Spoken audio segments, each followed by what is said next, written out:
After 9 weeks of intense voting, the Hampton Sports Chronicle's public vote to decide Hampton's greatest sporting moment has now concluded. So yesterday we saw a particularly dramatic final between two iconic sporting moments, the 2019 ESFA Cup final victory and the 1988 triple win by the Hampton First Eight. So thousands of you voted on Twitter, and the decision could not have been closer. With only hours left, the first 11 pulled away for the first time. But by the time the vote had finished, the First Eight of 1988 had just snuck it with 51% of the vote. It genuinely couldn't have been closer. So we're going to be talking to some of the legendary crew shortly, but first we turn to last year's football captain, George Maxwell. George, Hampton will probably never forget last year's ESFA Cup final. How would you sum up that occasion? For me, the best day that I had in 7 years at Hampton, by a long way for me, obviously being heavily involved in it.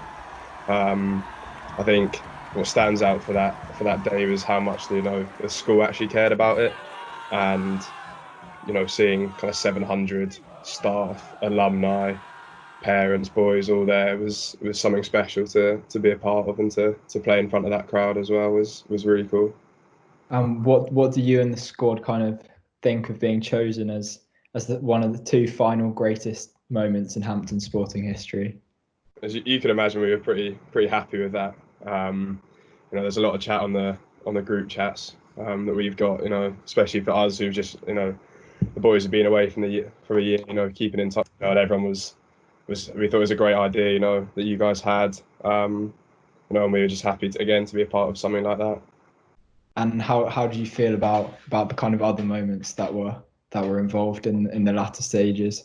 See the kind of rowing community behind it was clearly, a big achievement that they had back then. So, fair play, and well done to them. Hello to some of the members of the 1988 First Eight. Many congratulations, guys. You've been voted Hampton's greatest sporting moment. How do you feel?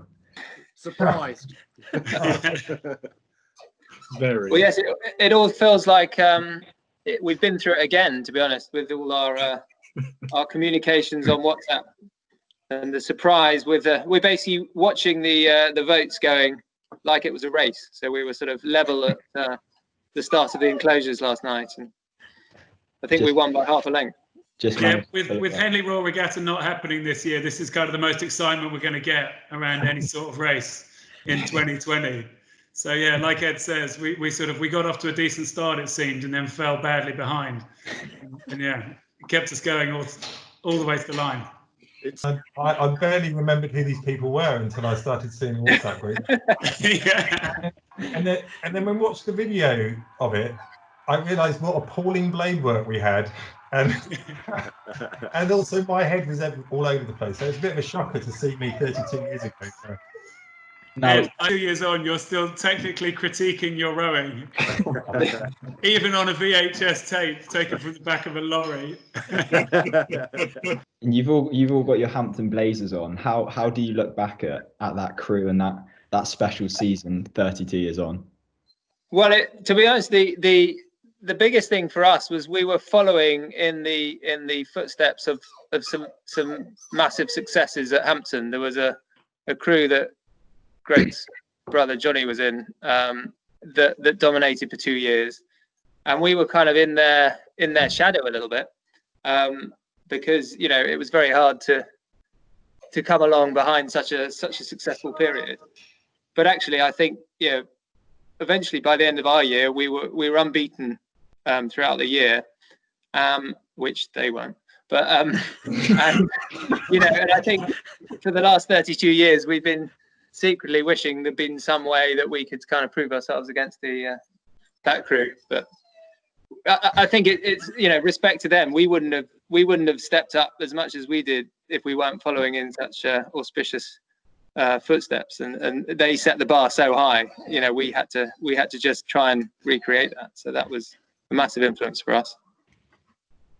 Well, because I also think that, massive respect to the football team, and going head to head against them. They're all starting out on their careers. But I think at 19, if I'd been crowned greatest Hampton school moment, it wouldn't have been as significant as at 50, coming up to 50 now. We need a boost. We need something So to make us feel like we're not just decrepit. So It Yeah. did feel quite important in the late evening last night. I'm sure they have much better things to be doing.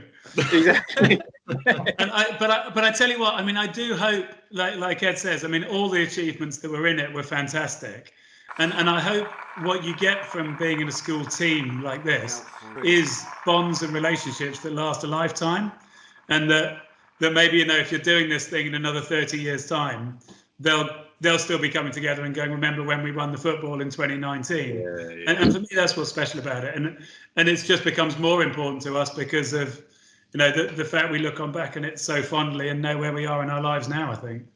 So thank you guys for all coming on the call. Really appreciate your time, and congratulations on being crowned by the public as Hampton's greatest sporting moment.